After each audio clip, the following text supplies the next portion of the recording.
很高兴又可以遇见你。在5月8日第一个视频发布后，没想到我的第一个视频竟然已经有了4万多的浏览量。我看到了很多朋友的鼓励，非常感谢大家。在第一个视频发布时，我正驻车在安徽省池州市的大渡口镇。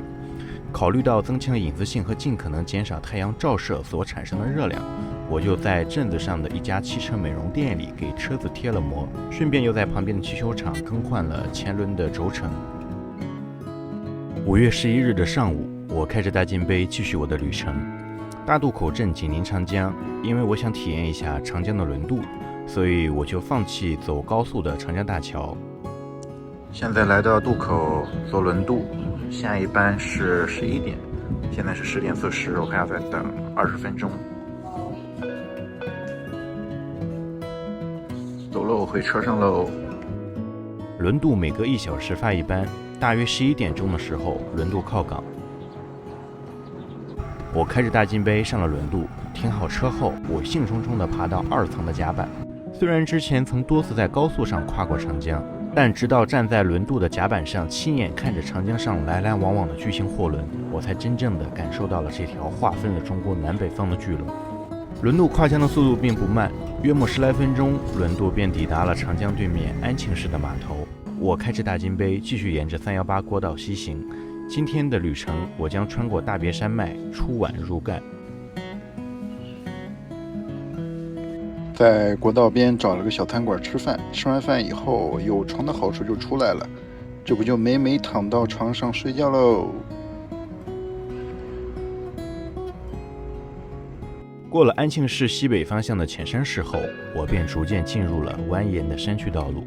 还好本科毕业的时候，我曾和舍友们一起租车自驾了青甘大环线，积累了一定的盘山公路驾驶经验，所以这次在群山中穿梭的时候，我便驾轻就熟地运用起低档上坡和低档利用发动机制动来保持速度的驾驶技能。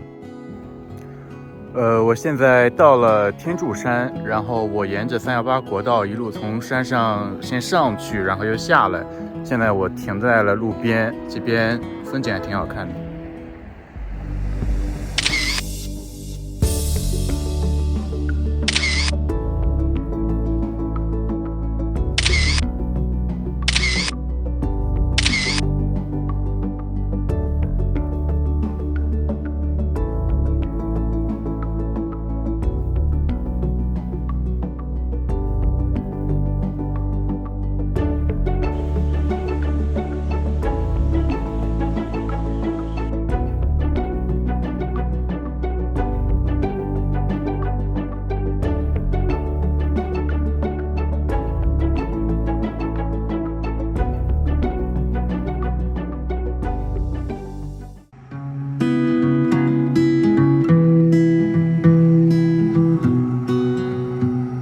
晚上7点半左右，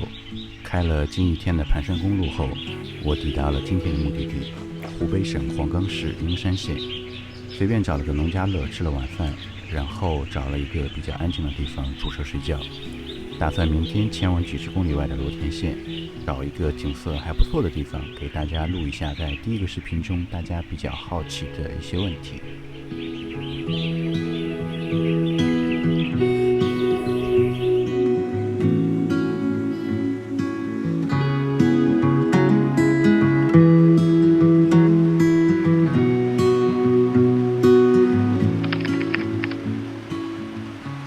我会在这个视频里面给大家分享一下，一个是车子的改装费用，第二个是给大家介绍一下我的车子，第三个呢就是和大家聊一聊车子上的各种功能和设施。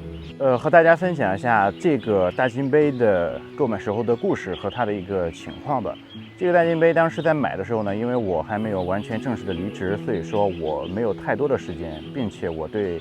二手车的购买说实话也并不懂。所以当时我就问了房车改装厂的老板，然后老板娘和老板他们在某一天的时候帮我去上海的二手车市场去看车，然后帮我去测试了一下这个车子的一些问题。那么在看这个车之前呢，其实也看过其他的几辆车，可能对于老板或老板娘他们的经验来看，之前的车或多或少有一些不能购买的理由，前面几辆车就 pass 掉了，然后直到最后遇到了这辆车。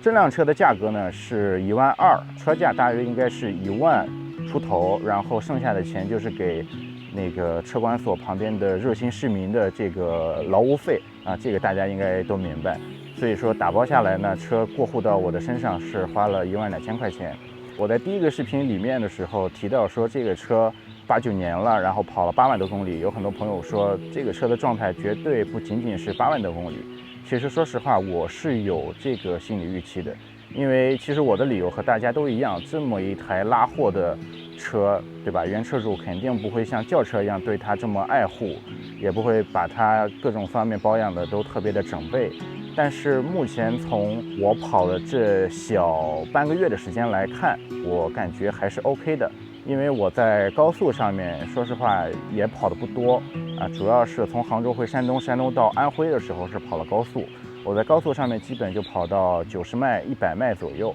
然后在国道上面的时候，因为国道本身的速度限制，所以说它的速度我一般会控制在60到80之间。对于这辆车来说，我觉得它的性能对我而言是完全足够了。其次，有很多朋友说我买了个车牌送了辆车，但其实不是这样的。你的这个沪 A 的车牌是不能随意的过户和买卖的。车管所旁边的热心市民已经把原来的沪 A 的大牌给返还给原车主了，然后我自己是挂的沪 C 的这么一个牌。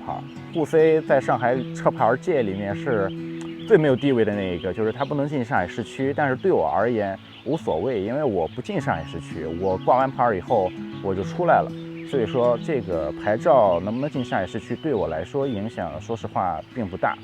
我回答一下，在第一个视频中大家最好奇或者说是有非常多朋友问我的这个车的价格。那么刚才我们提到了这个车买的时候它的价格是12000，然后呢做了全车的喷漆和钣金，这个是大约3000块，然后后面的改装呢具体我忘记了，大约应该是在38000到39000左右，其中呢这38000、39000里面包含了15000块的工时费。那么工时这个东西其实见仁见智，我们顾客在交工时费的时候，其实就是拿金钱成本去换取时间成本和学习成本，因为毕竟他们所掌握的这些技能、这些知识，你如果说想要省下这笔钱的话，你只能自己去花大量的时间，然后花大量的功夫去进行学习。然后再下面一个呢是其他的一些费用，其他的一些费用呢，你比如说这个车我装了一块无线 CarPlay 的大屏导航，这个大约是1200-300块钱，然后还有4个轮胎全部换了，大约是1000块钱。然后这个车的安全检测、保养、全车油液加上各种备件，大约有个5000到1万吧，具体说实话我也记不太清了，因为进了不同的修理厂去换了不同的这个备件。其次呢，就是我为这次旅途所产生的其他消费，比如说我花了大约7000块买了一个大疆的无人机，我又花了3000块给它投保了一个商业险。这个商业险呢，因为我是第一次投保，加上我的车主年龄并不是特别大，所以说这个保险可能会稍微贵一些。那么在后续的几年中，按道理说如果不出险的话，价格会逐渐下来的。那这么笼统一算的话，车12000，然后喷漆钣金3000，15000，改装费呢我们就4舍5入暂且按4万算，这样的话就是55000，加上刚才的这个说的这些，大约是在75000左右。接下来和大家聊一聊我车上的水路系统。我车上的水路系统呢分为储水和供水2个模块。储水模块呢是有一个70升的清水箱，它安装在车左后轮的下方。当我需要使用水的时候，我就可以提前在小卖铺、加油站等这些场所去通过重力加水的方式将水箱注满，或者说注到1半左右，够我在接下来的几天使用就可以。然后当我需要去使用水的时候，我就可以打开逆变器，然后把水泵给打开。这个时候水泵就会把清水箱里面清水给泵到出水盆里面。出水盆呢就在我车左后方的这个位置。平常可以在这个出水盆里面洗手啊、洗脸啊、洗漱啊、洗菜啊，都是 OK 的。当我需要洗澡的时候，或需要冲凉的时候，我就可以在出水盆的水管上面接上沐浴用的那种喷淋头或者是沐浴头，然后把热水宝给打开。热水宝呢，我车里面加装的是一个15升的热水宝，它的功率大约是2000瓦烧水。然后在不算久的时间里面就可以把水烧热到对于我来说洗澡完全 OK 的一个状态。然后当户外比如说有其他人注意隐私的时候，我就可以把我车里面的侧边帐是一个天幕，把它给拿出来，然后通过磁吸的方式把它固定在我车尾门的上方。这样的话，我的车尾门加上天幕以后，后面就会有一个封闭起来的小空间，然后你可以在这个小空间里面去沐浴、更衣，甚至是用我的便携式马桶上个厕所，这些都是完全没有问题的。和大家分享一下这个车的电路系统。这个车的电路系统呢，是采用了4.8度电、24伏200安时的一块锂电池，它装在我柜子的前面。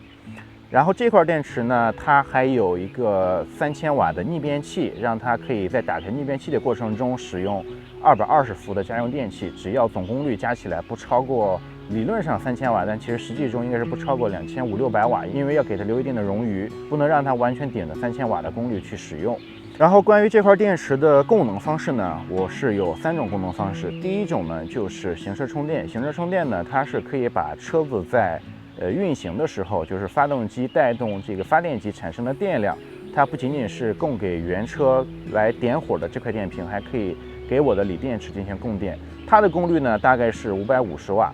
其次呢，第二种功能方式呢，就是车顶我有2块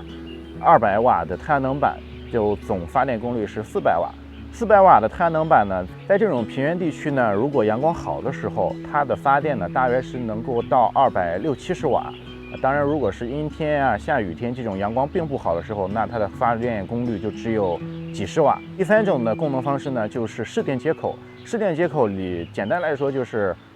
我的这个车，比如说停到加油站或小卖铺门口，我可以和这个老板商量一下，我就用他们的普通的插座，一头插在他们的插座上面，一头连在我车的插座上面。这样的话，我的车就不使用我的锂电池，而是直接使用这个市电。然后车上的电器呢，像刚才提到的水路系统，它有一个水泵，是负责把下面70升水箱里的水抽到上面来的一个水泵。除此之外呢，我还加装了一个30升的车载冰箱。平常我如果说不需要的时候，我就可以把它关闭，因为毕竟它开起来的时候是有大约50到70瓦的这么一个功耗的。第三呢，就是我加装了一个3路控制的语音系统。这个语音系统就和我们平常的小爱同学 Siri 一样。你可以呼唤它，然后让它打开射灯，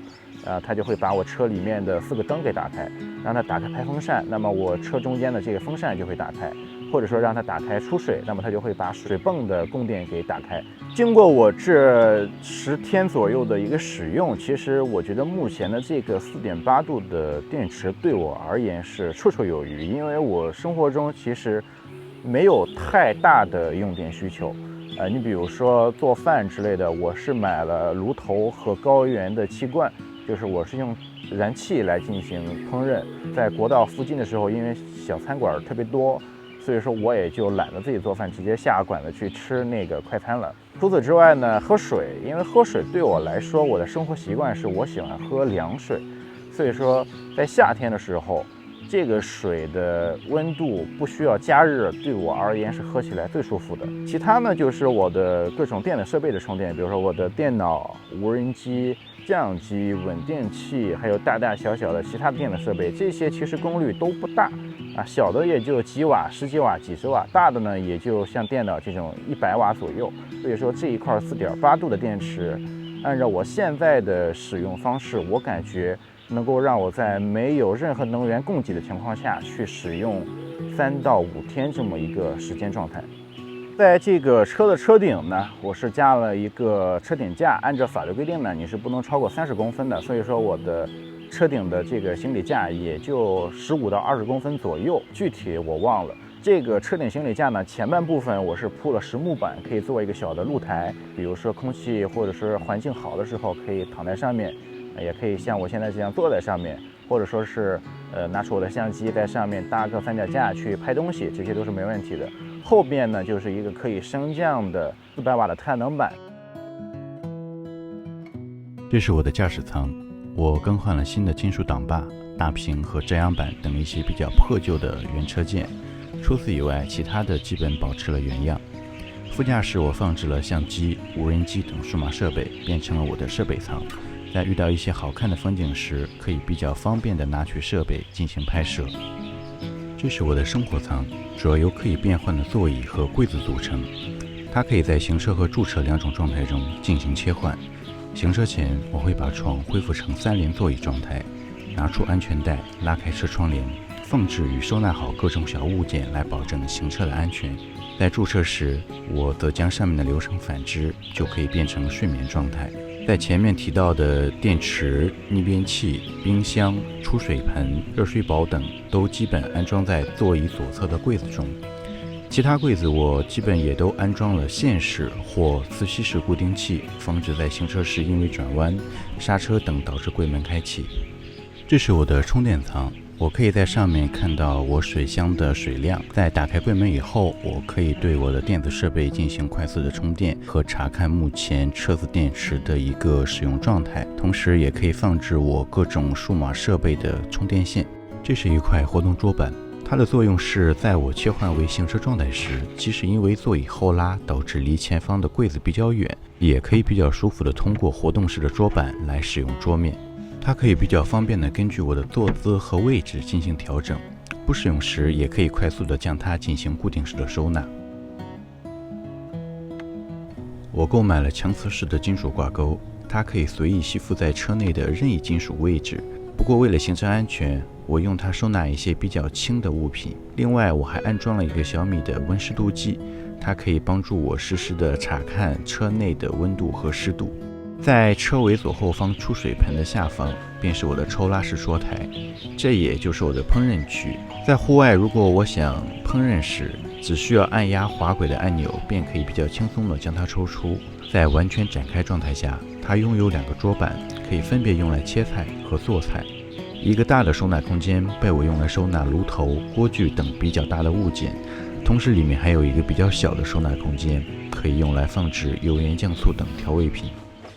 非常感谢大家能够看到视频的最后。昨天下午呢，我是穿过了大别山脉，进入到了湖北的境内。那么在接下来的1周到10天左右的时间，我的计划是继续沿着318国道一路向西，穿越整个湖北省，然后进入到重庆的境内。也感谢大家对我视频的支持，因为我自己一个人嘛，在路上边开车还要边拍摄在剪辑，所以说视频的更新可能不一定能够特别快，因为拍摄其实还是挺复杂的，我要撑三脚架、架麦克风，还有各种各样的设备，再把它们导入剪辑，那么很有可能就会使我的行程受到影响，所以说我只能是2者相互兼顾来进行拍摄。如果你还没有关注我的频道，那么关注我的频道，跟我一块儿玩去吧。